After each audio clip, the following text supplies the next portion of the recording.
British waters are as familiar to Laurent Merlin as the port back home in Boulogne-sur-Mer. His family has worked freely in British waters for generations, but, almost a year after Brexit, he is one of 180 French fishermen still waiting for the new license he needs to fish there. His small fishing boat, bobbing beside the rusting metal dock as the crew unloads the catch, was inherited from his father.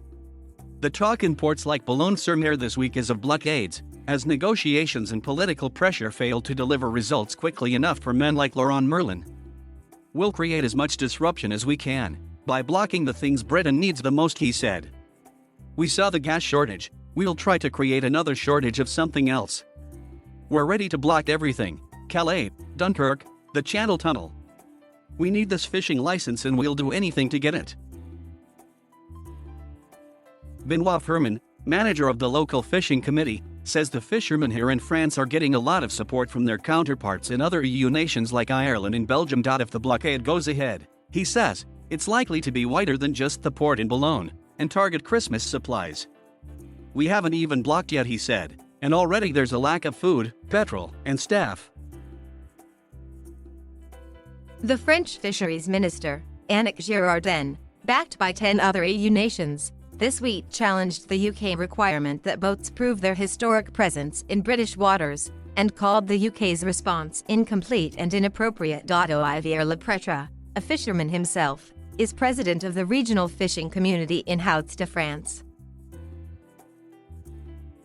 The requirement for fishermen to provide proof of their presence in British waters between 2012 and 2016 is very difficult, he says, because smaller boats didn't have the equipment back then.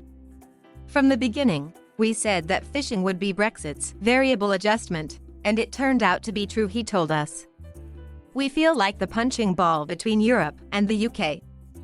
The government here has promised responses from both Brussels and Paris in the next 2 weeks, including, it says, possible French retaliation by reducing electricity supplies to Jersey. In Parliament last week, French Prime Minister Jean Castex called the row over licenses a matter of principle that went beyond fishing. It was, he said, about getting the British to respect their word. That's a pointed comment here at the moment. The EU is in a standoff with Britain over post-Brexit rules for Northern Ireland, and France's Interior Minister has complained that, when it comes to the fight against illegal migration, the UK isn't paying what it owes. In the waters off Boulogne-sur-Mer, seagulls fight over scraps of fish left by French boats. The battle for resources in this slim strip of sea is fierce, but with cross-channel tensions already high and French presidential elections due next year, it's a battle that's being waged just as fiercely on land. Thank you for watching. Please subscribe.